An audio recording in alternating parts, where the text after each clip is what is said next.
नमस्कार, मैं हूँ कुमार गजेंद्र। जनपद ऑन द स्पॉट में आपका स्वागत है। हमारे एक दूसरे social media platform podcast with Kumar Gajendra में भी आपका स्वागत है। अब बात करते हैं दिल्ली के एक समय पे डिप्टी सीएम रहे और अरविंद केजरीवाल के राइट हैंड जो मनीष चाचा कहलाने लगे थे, चाचा नेहरू की तर्ज पर, आज उन्हें सुप्रीम कोर्ट से तगड़ा झटका लगा है। झटका भी इतना तगड़ा है जिसको बर्दाश्त कर पाना सचमुच मनीष सिसोदिया के लिए बहुत मुश्किल होगा। और जितने भी लोग इस मामले में फंसे हुए हैं शराब घोटाले के अंदर, उनके लिए ये बहुत बड़ा एक तरीके से शॉकिंग न्यूज है कि मनीष सिसोदिया की जो क्यूरेटिव पिटीशन जो सुप्रीम कोर्ट के अंदर दाखिल थी, आज सुप्रीम कोर्ट ने उसे सस्पेंड कर दिया, उसको खारिज कर दिया है और उनको अब जमानत देने से इनकार कर दिया है कि मनीष सिसोदिया की क्यूरेटिव पिटीशन पर अब कोई फैसला नहीं होगा, उसको खारिज कर दिया जाता है। यानी कि मनीष सिसोदिया अब लंबे समय तक जेल के अंदर रहेंगे। एक समय पे नंबर 2 बने मनीष सिसोदिया, अरविंद केजरीवाल के राइट हैंड। बहुत बड़ा उनका पूरा दिल्ली सरकार के अंदर और आम आदमी पार्टी के अंदर बहुत बड़ा ओहदा था, बहुत बड़ा रुतबा था। आज वो सब खत्म हो गया, दर दर की ठोकरें खा रहे, अदालत दर अदालत भटक रहे हैं। और उनकी क्यूरेटिव पिटीशन उन्होंने जो सुप्रीम कोर्ट के अंदर दाखिल की थी, वो क्यूरेटिव पिटीशन आज खारिज कर दी है सुप्रीम कोर्ट ने। 4 मार्च को उन्होंने ये क्यूरेटिव पिटीशन दाखिल की थी सुप्रीम कोर्ट के अंदर, जिसमें के उनके मामले पर जल्द सुनवाई की बात कही गई थी। मनीष सिसोदिया ने जमानत देने से इनकार करने वाले 2023 के अदालत के फैसले की समीक्षा याचिका भी लगाई थी, उसे भी सुप्रीम कोर्ट की बेंच ने खारिज कर दिया है।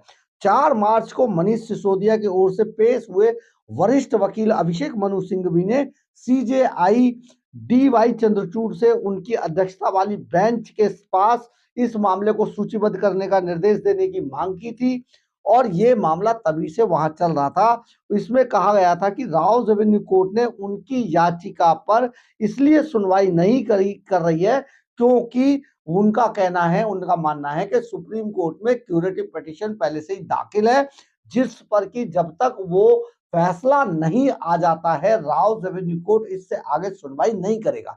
ये बहुत बड़ा एक फैसला था और उन्होंने ये सारी बातें अभिषेक मनु सिंघवी ने की थी। इसलिए आज उस मामले की सुनवाई होनी थी, जिस पर कि आज सुप्रीम कोर्ट की जो बेंच थी, उसने आज मनीष सिसोदिया की इस याचिका को खारिज कर दिया। यानी कि मनीष सिसोदिया के सारे रास्ते अब बंद हो चुके हैं। लगभग बहुत लंबे समय से मनीष सिसोदिया तिहाड़ जेल के अंदर बंद हैं। कथित शराब घोटाले में उनकी बहुत महत्वपूर्ण भूमिका है, जिसमें अरविंद केजरीवाल भी मोस्ट वांटेड हैं। उनके एक दूसरे सहयोगी संजय सिंह, जो राज्यसभा के सांसद, पूर्व राज्यसभा के सांसद, वो भी तिहाड़ जेल के अंदर बंद, इसी मामले में बंद है। तो ये सारा मामला अब बहुत गहराता जा रहा है, लंबा होता जा रहा है, क्योंकि अदालतों को भी पता लग चुका है कि किस तरीके से इन्होंने खजाने को लूटा है। 30 अक्टूबर 2023 को सुप्रीम कोर्ट ने कथित शराब घोटाले में सिसोदिया को जमानत देने से इनकार कर दिया था। इसके बाद 14 दिसंबर को सुप्रीम कोर्ट ने इनकी जो मनीष सिसोदिया की एक पुनर्विचार याचिका जो लगाई गई थी, उसको भी खारिज कर दिया था।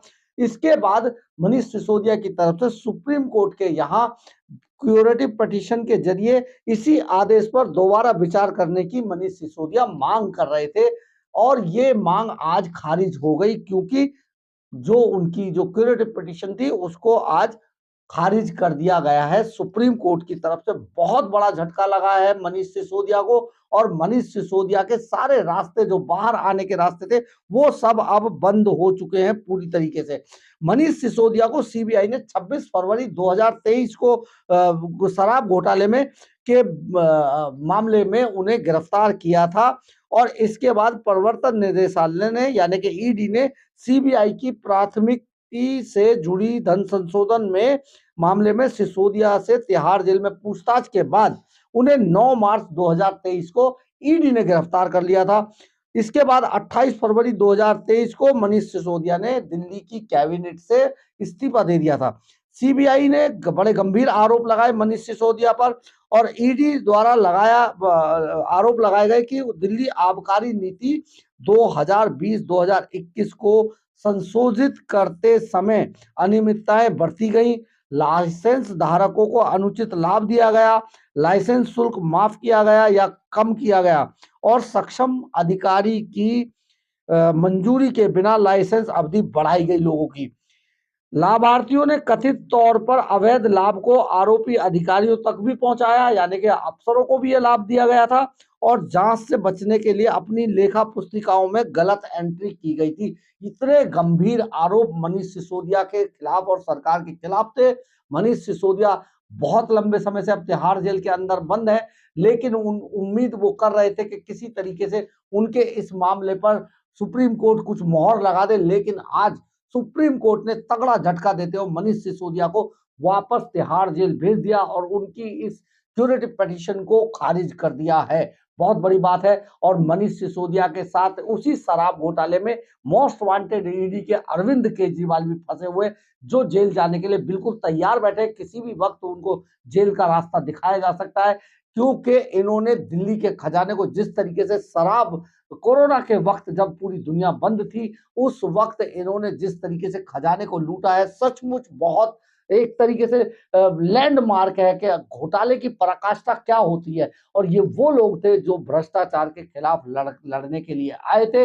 ये खुद ही भ्रष्टाचार में आखंड डूब चुके हैं। उसी कोरोना के वक्त जो अरविंद केजरीवाल थे, उन्होंने पूरा अपना एक तरीके से शीश महल खड़ा कर लिया। 8-8 करोड़ के पर्दे थे उनके अंदर, जिसके अंदर वो आज भी रहते हैं। लग्जरी गाड़ियों में चलते हैं अरविंद केजरीवाल। और शराब घोटाले से 100 करोड़ रुपए की रिश्वत लेकर इन्होंने गोवा का चुनाव लड़ा। इसके बाद इन्होंने दिल्ली के अंदर बहुत सारी चीजें की और अब ये फंस चुके हैं। पिछले दिनों मनीष सिसोदिया पर हाई कोर्ट ने भी कहा था कि 338 करोड़ रुपए का मनी ट्रेल हाई कोर्ट में ईडी की तरफ से दिया गया है, जिसमें मनीष सिसोदिया सीधे सीधे फंसते हैं। इसके अलावा जो इनके को एक्यूज है, जो संजय सिंह, जिन्होंने ये पूरी कॉन्स्पिरेसी तैयार की थी, वो संजय सिंह भी तिहाड़ जेल के अंदर है। उन्हें भी जमानत नहीं मिल रही है और उनके खिलाफ भी कोर्ट ने कई बार बहुत गंभीर टिप्पणी की है कि संजय सिंह इस पूरे मामले के कॉन्स्पिरेसी संजय सिंह द्वारा रची गई थी और हर बैठक में मौजूद रहा करते थे संजय सिंह। ये बड़ी बातें हैं जो इनके खिलाफ शराब घोटाले में जाती हैं, लेकिन अब अंजाम के नजदीक पहुंच चुके हैं और इनका सबसे बड़ा जो बिग बॉस था अरविंद केजरीवाल, बहुत जल्दी तिहाड़ का रास्ता देखने वाले हैं। बहरहाल जो भी हो, आखिर ला अंत में अंजाम यही होता है जो इनके साथ हो रहा है। अगर आपको हमारी खबर अच्छी लगी हो तो आप इसे लाइक, सब्सक्राइब और शेयर जरूर कीजिएगा। कमेंट्स बॉक्स में अपनी राय जरूर लिखिएगा, इससे हमें ऊर्जा मिलती है। जय हिंद, जय भारत।